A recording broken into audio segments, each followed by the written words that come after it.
All right, Michelle, today is the day. It's October 26th. I'm so excited because your first book is being released today. Yay. And you just went like that because, tell me why. Because he gets all the glory. He gets all the glory. This is your first book. Congratulations. Thank This you. girlfriend came to my house. By the way, welcome to my home, because we're just sitting here talking about cracks in the floor of heaven, and I just got chills when I said that. I'm so proud of you, girlfriend. Thank you. So you gave this to me a couple weeks ago, maybe a month ago. You and I met together. You told me you wrote a book, and I was like, okay. But look how thick this book is. I love novels. I've read tons of novels. And I absolutely love this book. I wake up early to read it. I go to bed late to read it. I can't wait to get away from people to read your book. Thank you. There's Thank you. there's real joy. There's real love, and there's real tragedy. So Much Michelle, like life, right? tell us what inspired this book, because first of all, for me, I know I'm gonna let you talk, I promise. This has been a Tisha and God ambush. So I need to know what inspired you to write your first novel. So after spending about 20 years in all kinds of different social services, working with the homeless, working in pregnancy crisis centers, working with abused children, I kind of retired. I'm young to retire, but Yes. we all know that is a very tough field. And so after about 20 years, I found myself going, what do I do now? I don't know what to do now. What's my next move? And I remember about 4 years ago, I was sitting in my bedroom, just kind of hanging out, and this idea came to mind. Okay. And it was like, God put this amazing story. But the funny thing about it is he only gave me the beginning and he gave me the end. He said, this is what I want the beginning to be about, and this is what I want the end, but you get to fill in the middle, and I will help you. And so at first I was like, I don't write. I'm not a writer. I've never written a book. That's a long process. Have you ever written a story, like 2 pages, beginning and end of a 2-page story that was like released in a newspaper? Oh, no. I just, in college I liked writing. Okay. I wrote English papers and different things. But that's a long work. time ago, so this... So I'm sitting there, and he's just speaking to my heart about the story, and I just was like, I don't think I can do it, God. I don't think I have what it takes. I know that this is a long process to write a book, the rewriting and I just had never done anything like that before. So I contemplated, I prayed about it, and I waited until actually I moved to Hawaii in 2018 and just sat down and decided, well, what do I have to lose? So did you sit in front of like a tablet and wrote hand or computer? Computer, my laptop. So I just kind of started writing the beginning, what God told me to write. And It was amazing. I could not type fast enough. It was pretty neat. And so, but I didn't know what was going to happen next to the character. I didn't know who I was going to introduce, how I was going, what was going to happen. So, but I did know for the most part what the beginning and what the end. So when I got to the middle, it was just kind of like, hey, what's next? And so much of it is things I think everybody can relate to. Yes. And my life is peppered in there, of course, but I did want the character to stand on her own and be her story. Yeah. But it's easier to write about what you know versus what you don't. And I think we can all agree that everyone has suffered loss and pain and tragedy. But, so it was just really kind of a by the seat of my pants type thing. I don't know. So what was interesting is that you've got Jesus, and you've got the real people in there that are suffering. There's real tragedy. I've cried. I'm not done yet, and you keep on telling me you got to get to the end. You got to get to the end. Yeah. So I've cried through this book. I have giggled. I have underlined, which I'd never do on novels, but I felt like God was ambushing me with some healing. Wow. Now, when you wrote this book, when you finished it, what was your desire for a person like me to pick up and get?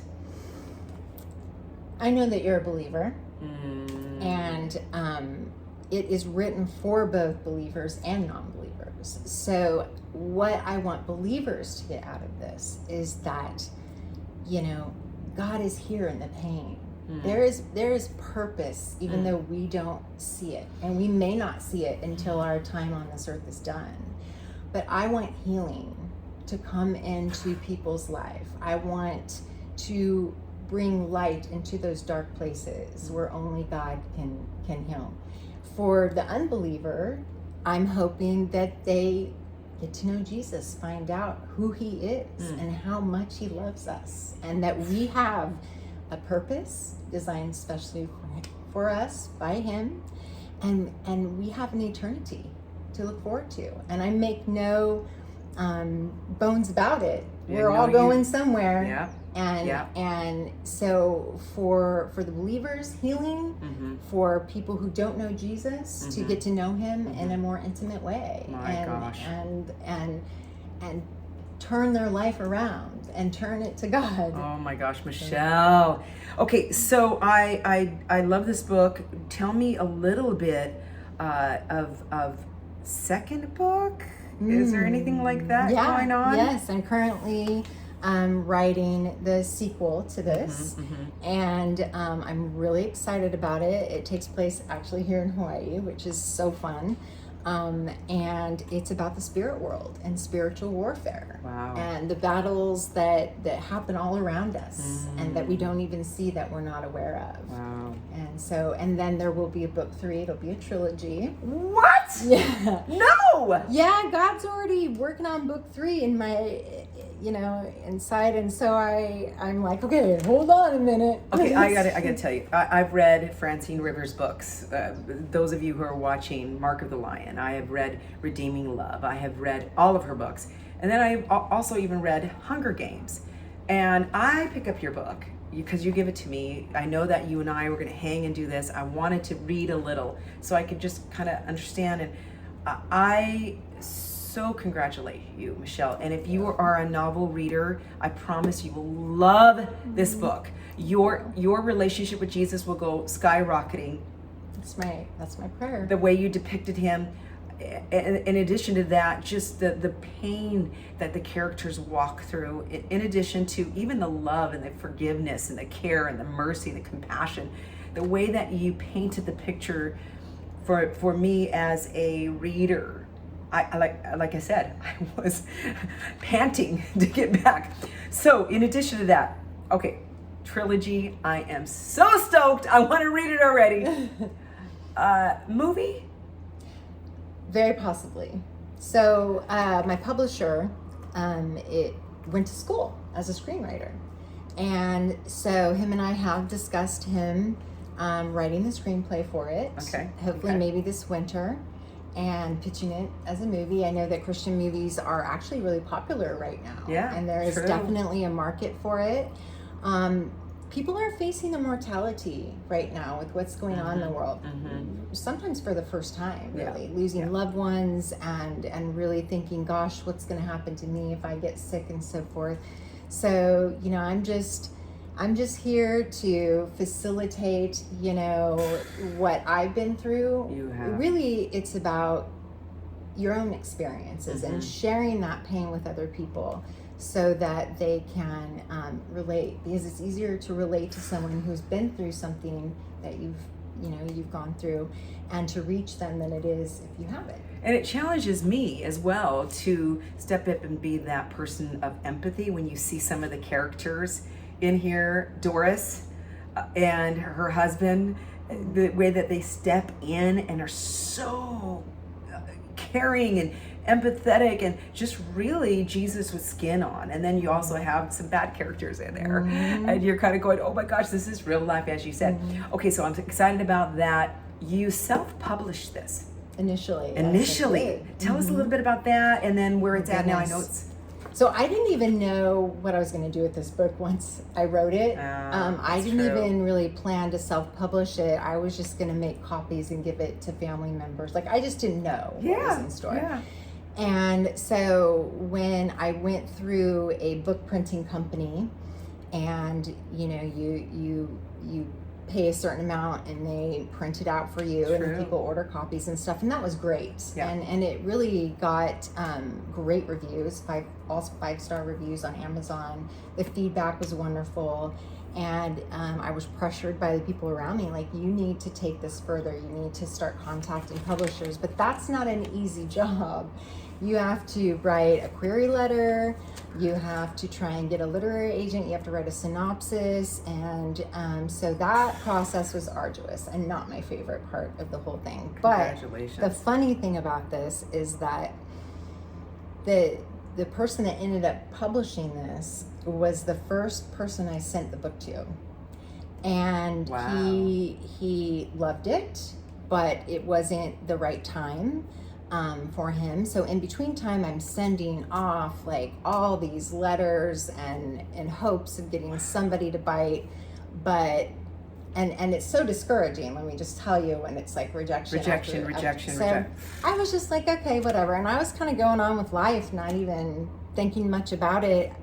And September 2020, I get a letter in the mail, and it's from my publisher, and he said, I don't even know if this is still your address. You sent me this book 3 years ago. I couldn't find you. I've been looking for you for a while. I could not find you. You weren't on, I think I was on Twitter at the time I contacted him. He's like, you weren't on Twitter. He said, so I was moving and I found the box that you shipped it in some closet. No! And it had your address. So in the letter to me, he's like, I don't know if this is going to get to you. I don't know if you still live here. And that's a whole story in itself that we won't go into, how he found me and how I ended up back at the address that I had sent it after leaving for a while. And he just said, I want to talk to you about publishing your book. Wow. That's Congratulations. how it happened. Thank you. So I'm actually holding the published book, and there was obviously a self-published. Some of you are going, where do I get this? Of course, you can read the comments down below and know exactly, online, everywhere. It's right now on at Target, online, Amazon. Yeah, it's all over. And on my website, there's a link to. And your website is? crocsonthefloorofheaven.com. Wow. So, Good. Yeah. Oh my gosh, Michelle, again, congratulations. I am so excited for what God has. You also said to me, can't remember, you texted me, and you said during the whole process, you never got writer's block. Right. That was something. Yeah. I would just, and I didn't even know what was going to happen next. So I would just take a break, I'd write, and then I'd take a break, kind of go out my day, and all of a sudden, the next scene would come, like a scene in a movie. It would come into my brain, and I was like, oh, that's what she's doing next. Oh, that's what's happening next. And so I would sit down, type as fast as I could, because it's hard to keep up when the ideas are flowing so fast. So you tell me a little bit, because I love your affections for our Father. I love your love for Jesus. And then to read the book, I'm just sitting here going, what? I mean, there's special little animals in there. I'm an animal lover, and then just I there's some things I want to say, but I can't because I want you to be surprised by it. So how did you become a I want to say Christian, but you've given lordship to Jesus. Absolutely. Tell me about this process for Michelle.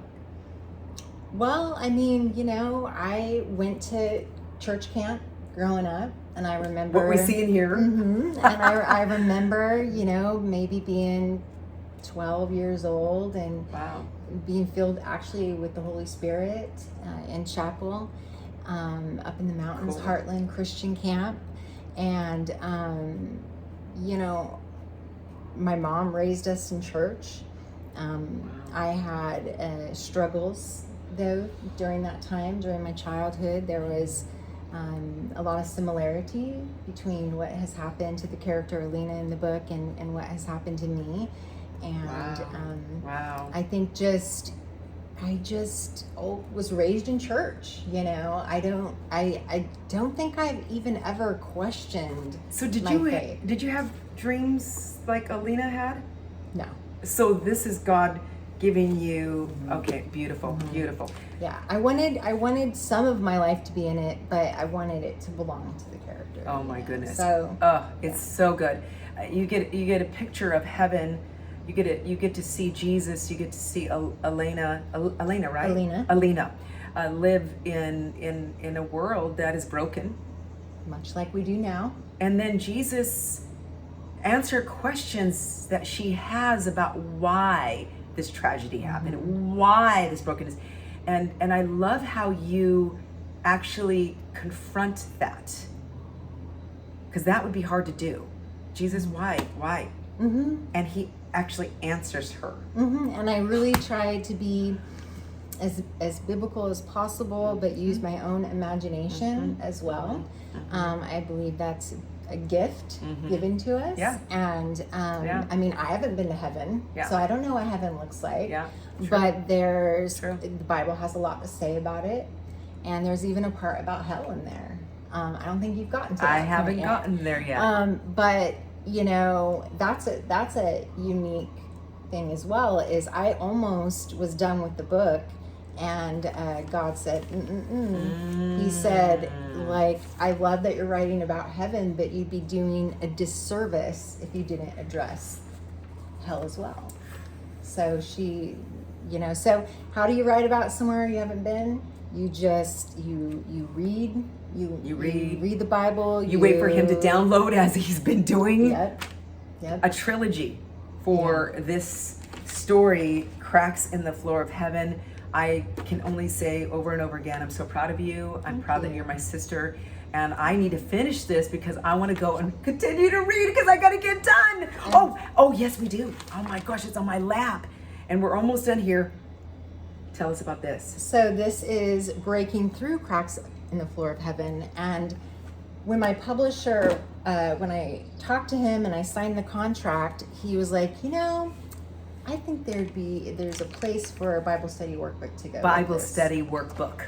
And so, so let's see, September, October, maybe October I started writing, October 2020 I started writing a Bible study workbook, which I had never done before. I had no idea. Of course you haven't. What to do and how I wanted to do it and what I wanted in it. So I just, again, would pray about it and, you know, God, what do you want people to get out of this? What are the things we're facing today? Love it. And it's really just diving deep into the hurt, the pain, but also, like you said, the triumphs and the wonderful gifts that God's given us. Oh my talents and the promises of God, you know, promising that He will walk through these dark times with you. Oh yeah. You know. You give Bible references here for reflection. I say looks like about 12 of them.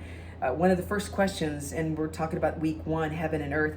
Where is the most beautiful place you've ever been? You're asking me as this Bible study person. I'm like Lanai, the island, right? Another island in Hawaii.